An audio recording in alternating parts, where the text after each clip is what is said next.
Assalamualaikum warahmatullahi wabarakatuh, sedulurku semua. Selamat malam, sugeng enjing.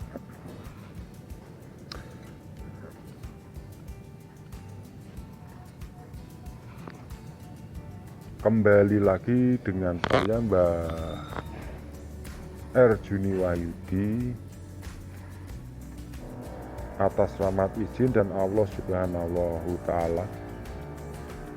Saya kali ini akan membahas tentang rukun iman, sedulur. Rukun iman itu ada 6, sedulurku ya. Ya mungkin sedulurku semua, sedulurku umat muslim sudah mengetahui ataupun sudah hafal. Jadi gini sedulurku, untuk rukun iman kita tidak cukup dengan hafal atau ingat ya, atau mengetahuinya. Kita harus pun bisa mengamalkan dan melaksanakannya dengan baik sebagai bentuk tawadhu kita kepada Allah Subhanahu Ta'ala.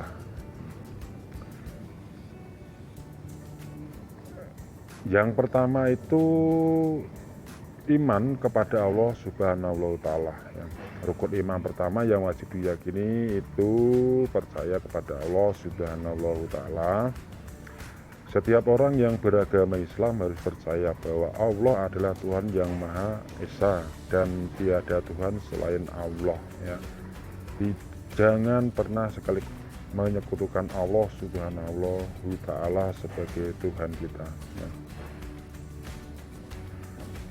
Percaya kepada Allah Subhanahu Ta'ala juga berarti percaya bahwa Allah Maha Kuasa terhadap segala sesuatu, percaya kepada ketetapannya Allah dan sifat-sifat Allah yang terhadap dalam Asmaul Husna. Percaya kepada Allah Subhanahu Ta'ala diwujudkan dalam perilaku yang selalu menjalani perintah Allah Subhanahu Ta'ala dan menjauhi setiap larangannya, sedulurku. Dan kita harus selalu bisa ya, dan berusaha untuk menjalankan apa yang menjadi perintahnya dan selalu menghindari apa yang menjadi larangannya, sedulur. Yang kedua, setiap muslim mesti percaya bahwa Allah juga menciptakan malaikat, sedulur,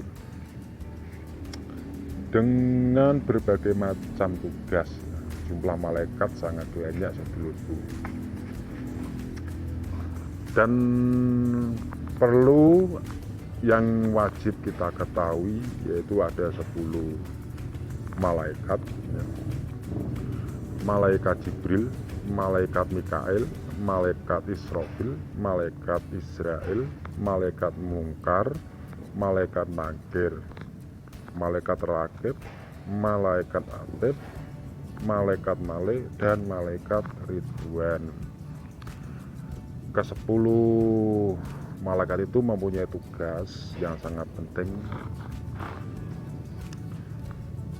Malaikat Jibril mempunyai tugas untuk menyampaikan wahyu kepada para waliullah-waliullahnya Allah Subhanahu wa Ta'ala.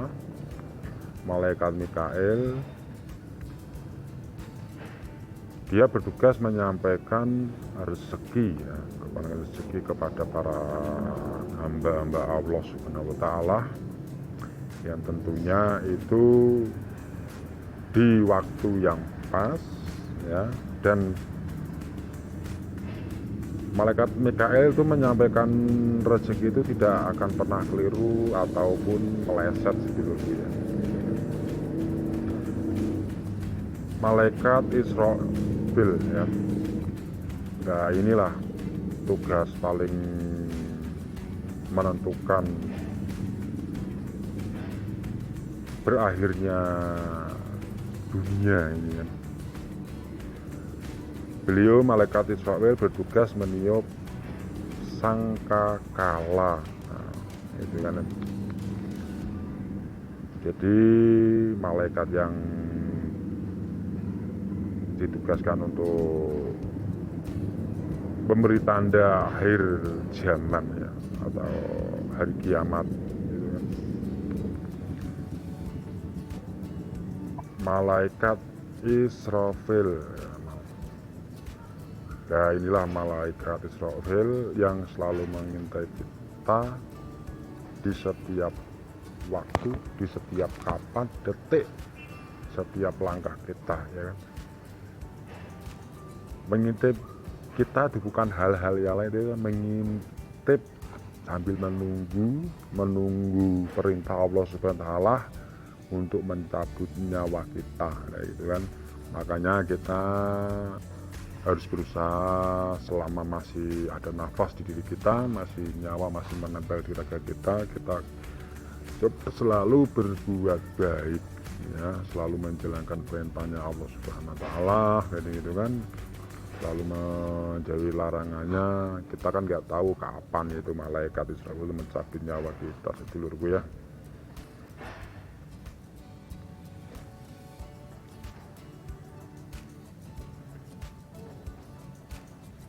Malaikat munkar, nah, dia sebagai malaikat penanya ya, penanya roh di alam kubur atau malaikat interogasi itu kan, yaitu malaikat munkar. Jadi kan dia akan menanyakan hal-hal dalam kehidupan kita nanti setelah kita meninggal di kubur. Nah itu setelah dikubur itu, setelah 7 langkah ya, 7 langkah keluarga kita dia yang masih hidup di atas kubur, dia pulang lagi. Nanti kita di dalam kubur akan didatangi oleh malaikat munkar dan menanyakan semua apa yang kita lakukan di dunia gitu. Dan malaikat munkar mempunyai pasangan, yaitu malaikat nakir ya, untuk menanyakan roh-roh di alam kubur ini kan. Jadi itu kalau kita menjawab apa yang mereka tanya dengan salah, oh udah saya sebut diam gitu kan. Tapi kalau kita mempunyai amal baik, mata, tangan, telinga, mulut, semua kita bentuk perbuatan baik, insya Allah di alam kubur yang menjawab dari apa yang dilakukan. Nah, apa yang dilakukan mata nanti menjawab mata. Kalau kita mata kita perbaikan ya nanti menjawab baik semua. Intinya kalau kita mata perbaikan, insya Allah hal-hal yang dilakukan di dalam dunia ini dari mata dan lain-lainnya itu yang akan menjawabnya sedulur. Dan malaikat raqib bertugas mencatat amal baik manusia. Nah, dia bagian mencatat amal baik manusia. Jadi malaikat raqib itu selalu ikut kemana kita ada berada gitu kan, yang selalu ada menempel di pundak kanan kita. Malaikat atid bertugas mencatat amal buruk manusia. Nah ini ya, jadi malaikat atid itu ikut juga setiap hari dengan kita, itu ada di pundak kiri kita mencatat amal buruk kita. Jadi kan kita senantiasa memilih kehidupan dunia dengan yang bijak, jangan sampai salah jalan dulu.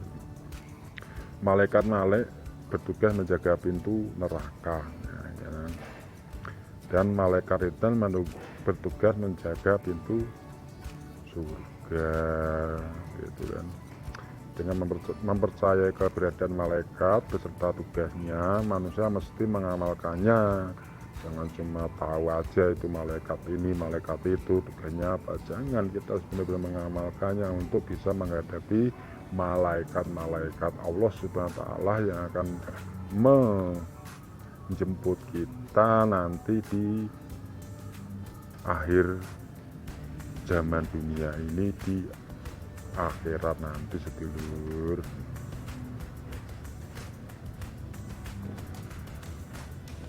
Percaya kepada malaikat berarti percaya ada yang mengawasi dan mencatat setiap perbuatan baik dan buruk yang dilakukan. Nah,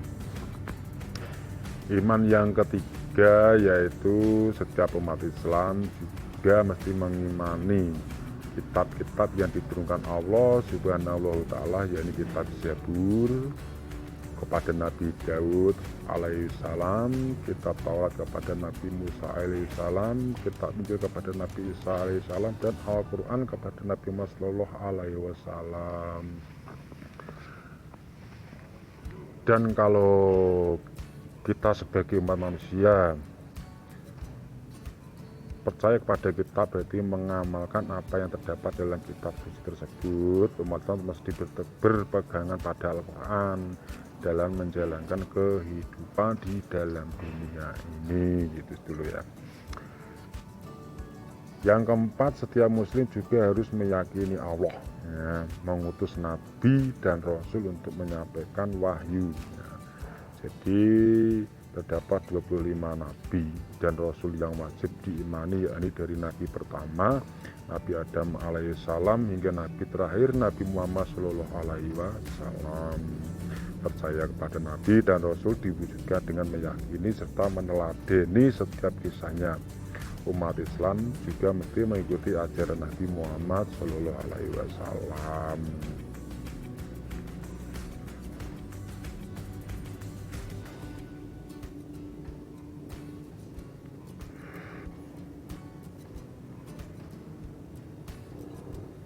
Iman kepada hari akhir, itulah yang kelima ya. Jadi yang kelima, umat Islam berpercaya bahwa hari akhir atau hari kiamat pasti akan datang dan terjadi ya. Terdapat dua kiamat yang diyakini, yakni kiamat sugro atau kiamat kecil, dan kiamat kubro atau kiamat besar gitu ya. Kiamat sugro berupa bencana alam dan juga kematian. Nah, sedangkan kiamat kubro ya, kiamat kubro ya. Kiamat sugro berupa bencana alam dan juga kematian. Nah, sedangkan kiamat kubro berarti hancurnya semua alam semesta dan tanda dimulainya kehidupan akhirat, gitu ya. Dan itulah malaikat yang bertugas mentiup sangkakala beraksi. Iman kepada hari kiamat ditandai dengan keperlakuan dan beribadah dengan baik, bahwa setiap amal dan perbuatan bakal diperhitungkan dan dibalas oleh Allah SWT di hari kiamat, gitu ya. Yang keenam itu iman kepada qada dan qadar ya. Terakhir, umat Islam mesti mengimani terhadap qada dan qadar yang baik maupun yang buruk. Allah sudah menetapkan baik dan buruknya takdir untuk umatnya. Dengan beriman kepada qada dan qadar, setiap orang yang beragama Islam harus berusaha dan juga berserah diri pada ketetapan Allah. Apapun yang terjadi, setiap orang juga harus berprasangka baik pada ketetapan Allah Subhanahu wa taala. Baik dan buruknya merupakan suatu yang baik untuk umatnya yang beriman dan bertakwa kepada Allah Subhanahu wa taala.